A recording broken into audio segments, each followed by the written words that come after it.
नमस्कार दोस्तों, मेरा नाम है रितेश और मेरे चैनल पे आपका स्वागत है। दोस्तों, नेटफ्लिक्स पे आई कोरियन फिल्म द कॉल जितना लोग अब देख रहे हैं, उसके बारे में अब बातें भी उतनी ही हो रही हैं। इस फिल्म की एंडिंग ओपन तो है ही, बहुत ज़्यादा कंफ्यूजिंग है। तो आज की इस वीडियो में मैं द कॉल की एंडिंग के बारे में ही बात करूंगा। और दोस्तों, ये जो वीडियो है ये स्पॉइलर से भरी हुई है, तो आपने यदि फिल्म नहीं देखी है तो पहले फिल्म को देखिए। और अगर आप स्पॉइलर फ्री रिव्यू देखना चाहते हैं तो उसका लिंक भी मैं आई बटन में डाल दे रहा हूँ। और दोस्तों, ये वीडियो मैंने बनाई है अपने एक दोस्त के कहने पर। एक मित्र है मेरे, विकी मिश्रा, उन्होंने कहा कि इसके लिए, इसकी एंडिंग को लेकर के मैं वीडियो बनाऊं, तो उन्हीं की रिक्वेस्ट पे दोस्तों ये वीडियो आज बन रही है। दोस्तों, आपने अगर ये फिल्म देखी है तो आपने ज़रूर ही ये देखा होगा कि यहाँ दो टाइमलाइन की कहानी चल रही है, दो अलग अलग वक्त की कहानी चल रही है, जो कि 20 साल के अंतर पे है। दोनों के बीच में मतलब 20 साल का गैप है। लेकिन मुझे लगता है दोस्तों, यहाँ एक तीसरी टाइमलाइन भी है, या कहिए कि एक तीसरा वक्त भी है, जो थोड़े से समय के लिए ही सही लेकिन आता ज़रूर है। दोस्तों, ये जो दो टाइमलाइन है, इसमें दो किरदार हैं जो कि आप देखते हैं। एक है सो योन, जो कि अपने गांव आती है, अपने पुराने घर में रहती है और वहां उसको एक कॉर्डलेस फ़ोन मिलता है। दूसरी जो कैरेक्टर है वो है यंग सुक, जो कि 20 साल पहले उसी घर में रहा करती थी और उसके साथ ही बहुत सारी घटनाएं हुई थी। और दोस्तों देखिए, यहाँ जो ये प्रेजेंट पास्ट का खेल है, यहाँ पास्ट को ही चेंज किया जा रहा है। हम देख रहे हैं कि कोई भी घटना अगर हो रही है, उसको बदलने की ताकत यंग सुक के पास ही है, क्योंकि वो पास्ट को में कुछ चीज़ों को अगर बदलती है तो उसका असर फिर फ्यूचर पर यानी कि प्रेजेंट पर दिखता है।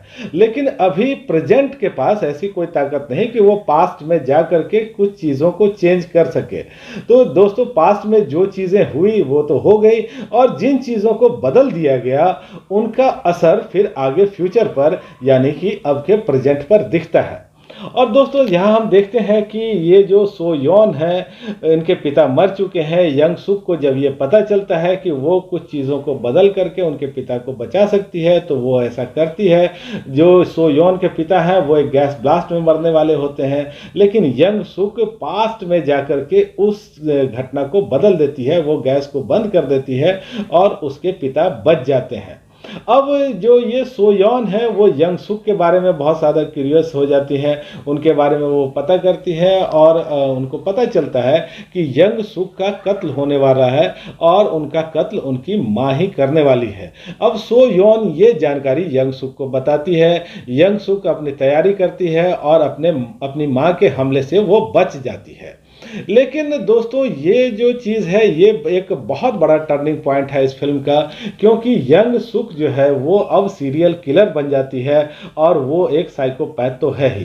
देखिए, यंग सुक के बारे में थोड़ा थोड़ा हिंट आपको फिल्म के शुरू से ही मिलता रहता है। जब यंग सुक की माँ उसको कहती है कि क्या तुम्हें फिर से पागल खाने जाना है, यानी कि उसकी मानसिक हालत ठीक नहीं है, वो कहीं ना कहीं बीमार जरूर है।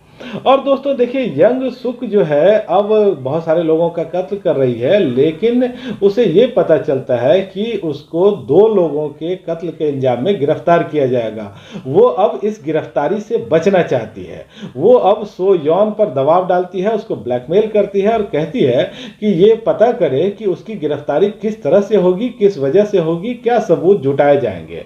अब सो योन उसको बताती है कि देखो, एक चाकू मिलेगा जिस पर कि तुम्हारी उंगलियों के निशान होंगे, खून के धब्बे होंगे और पुलिस उसकी मदद से ही तुम्हें पकड़ेगी। यंग सुक पकड़ी नहीं जाती है और हम देखते हैं कि अब वो प्रेजेंट में भी आ गई है। प्रेजेंट में वो सोयोन के साथ एक दृश्य में आपको दिखती है, वो उसके ऊपर हमला भी करती हैं। लेकिन देखिए दोस्तों, वहाँ जब वो उसका कत्ल करने वाली होती हैं तो फिर वो अचानक गायब हो जाती हैं। अब इस चीज़ को समझने के लिए थोड़ा सा और आपको पीछे जाना पड़ेगा।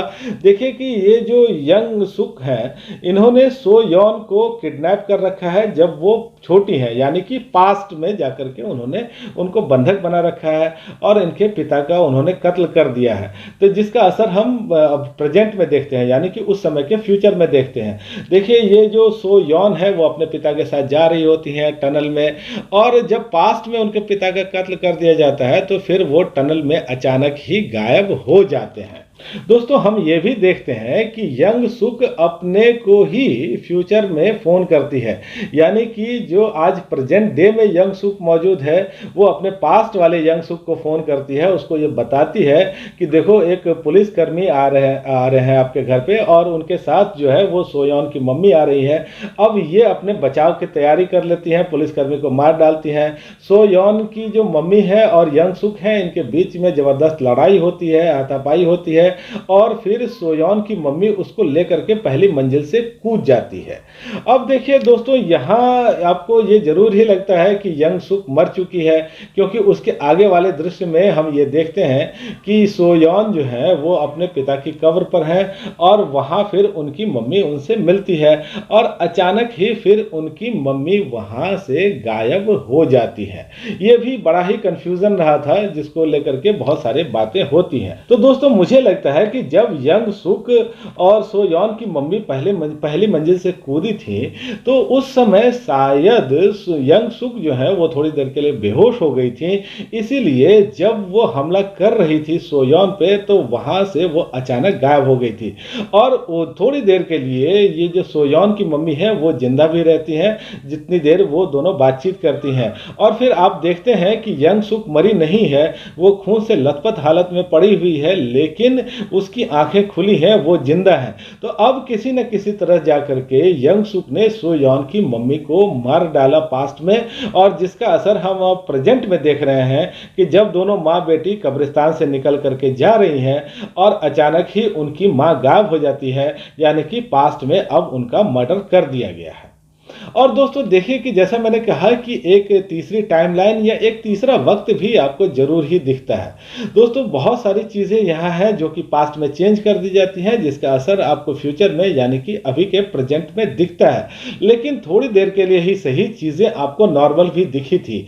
सोयोन जब अपने गाँव आती हैं तो फिर वो अपने घर को देखती हैं, या फिर उनकी माँ अस्पताल में है, एक चेरी वाला है जो चेरी की खेती कर रहा है किसान, उनको लिफ्ट भी देता है।